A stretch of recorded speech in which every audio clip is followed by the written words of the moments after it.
సింగ్ గారి బర్త్డే వచ్చేదంట. ఎవరి భగత్ సింగ్ గారి బర్త్డే అంటే భగత్ సింగ్ గారిని అది ఓపెన్ సీక్రెట్. భగత్ సింగ్ గారి బర్త్డే ఎన్నో తారీఖు? జూన్ 6.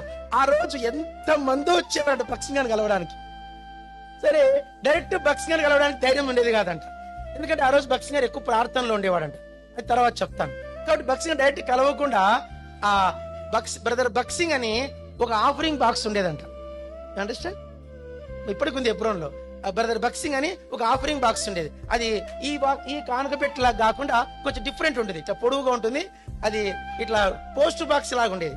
ఆ పోస్ట్ బాక్స్ ఆఫరింగ్ బాక్స్ దాంట్లోకి వేసేవాళ్ళంట. అది నిండిపోయేదంట.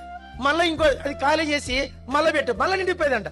అట్లా 3-4 సార్లు నిండిపోయిన తర్వాత ఓ గోతాన్ని కట్టేవాళ్ళంట. ఏంటివి పైసలు. గోతాన్ని కట్టిన తర్వాత మరుసటి దినం భగత్ సింగ్ గారు భోజనం చేసేప్పుడు నిత్య సింగ్ వచ్చేదంట. బ్రదర్ అంటే చెప్పు సింగ్ నిత్య అంటే మీ కానుక వచ్చింది, ఏం చేయాలనేవాడు అనిందంట. అంటే తీసుకురానేవాడు. ఆ డబ్బంతా తెచ్చిన తర్వాత అది గోతం ఓపెన్ చేసేవాళ్ళంట.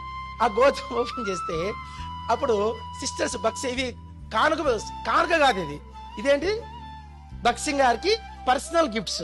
ఆ డబ్బంతా ఎంచడానికి అప్పట్లో ఎబ్రోన్లో సిస్టర్స్, నమ్మకమైన 3 సిస్టర్స్, వాళ్ళ సిస్టర్ డేజీ జాన్. ఏం పేరు? చూసిన వాళ్ళు చేయొద్దండి డేజీ జాన్ ని. మీరు ఓకే, మీరు ఎబ్రోన్లో లేదు, ఇప్పుడు ఆమె ప్రభు దగ్గరికి వెళ్ళిపోయింది. డేజీ జాన్ ఉండేది. ఆ డేజీ జాను నిస్సీ సింగ్. తర్వాత ఇంకొక సిస్టర్ పోళ్ళక్క, ముత్యాలక్క అంటారు. మొన్న వచ్చింది పెళ్లికి, మన రాకేష్ బెన్ని పెళ్లికి వచ్చింది ఆంటీ. ఇప్పుడు బహుశా ఆమె వయసు 89-91 ఉంటాయి. ఆమె ఎబ్రోన్ సిస్టర్స్ లో సీనియర్ మోస్ట్. ఆమె 1950s లో సేవకు వచ్చిన ఏలియం దినాల్లో, నాకు తెలిసి కరెక్ట్ తెలియదు కానీ ఆ దినాల్లో ఆ మనిషి ఆమె ఇప్పటికి బతికే ఉంది. ఆమె మీరు ఎవరైనా ఎబ్రోన్కి వెళ్తే చూడొచ్చు ఆమెను. పోల్ సిస్టర్ పోల్. ఎవరైనా మీకు ఏదైనా ముఖ్యమైన ప్రార్థన చేయించుకోవాలంటే ఆ ఎబ్రోన్ లో బ్రతికున్న వాళ్ళలో ఇద్దరు ఉన్నారు. ఒక ఆమె పోళ్ళక్క, ఒక ఆమె సౌమ్య జాన్. ఆమె ఎబ్రోన్ లో ఉంది. ఎవరైనా మీకు, మేము మా అమ్మాయిని ఖరగ్పూర్ పంపించినప్పుడు వాళ్ళిద్దరి దగ్గరికి వెళ్ళి ప్రార్థన చేయించుకొని పంపించాను.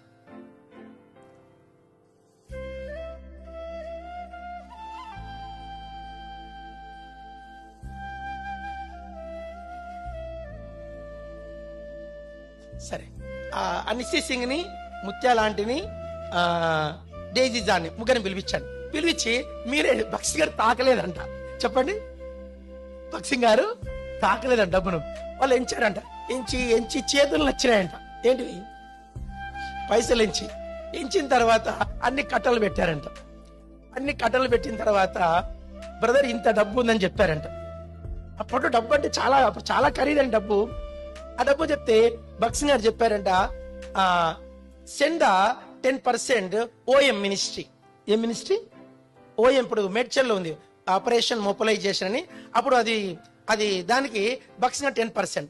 Send 10% GLS. ఎంత? గాస్పెల్ లిటరేచర్ సర్చ్, బాంబేలో ఉంటుంది. మీరు ఎవరైనా బాంబేకి వెళ్తే అది ఇప్పటికి ఉంది. Send 10% GLS. సెండ్ 10% ముక్తి machine.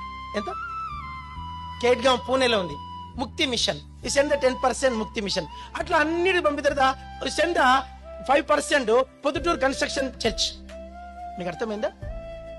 Send 5% Proddatur construction, Bethania church construction. అన్ని అయిన తర్వాత ఇంకా మిగిలింది ఎంత అంటే 0 అంట. ఎంత? ఇంకా డబ్బు లేదు అక్కడ. అంత అయిపోయిన తర్వాత అన్ని ముట్టుకోకుండానే అన్ని రాసి స్లిప్ ఇచ్చి అన్ని పంపించేయండి అని చెప్పాడు. Yes brother. ఎంచిన వాళ్ళకు ₹1 ఇవ్వలేదు. వచ్చిన ఎవరికైతే వచ్చిందో ఆ బ్రదర్ ₹1 తీసుకోలేదు. ఇది జరిగింది. నాకు అనిపించింది బైబిల్లో ఉన్న 2 కాసులు వేసిన బీదవిరాలు నాకు గుర్తొచ్చింది. ఆమె కలిగినదంతయు ఆమె వేసింది. అందుకు ఈ సహవాసాన్ని దేవుడు ఎంతగా దీవించాడు. ఈ సహవాసం దాటి మీరు వేరే ఫెలోషిప్ పోయారు,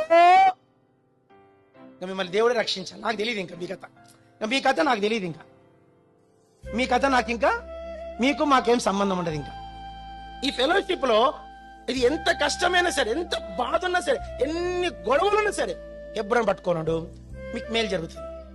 మీ ఆత్మ విషయమే మేలు జరుగుతుంది. ఇది ఒక నిస్వార్థంగా ఆరంభించిన సేవ. ఇది ఒక విషయం చెప్తున్నా.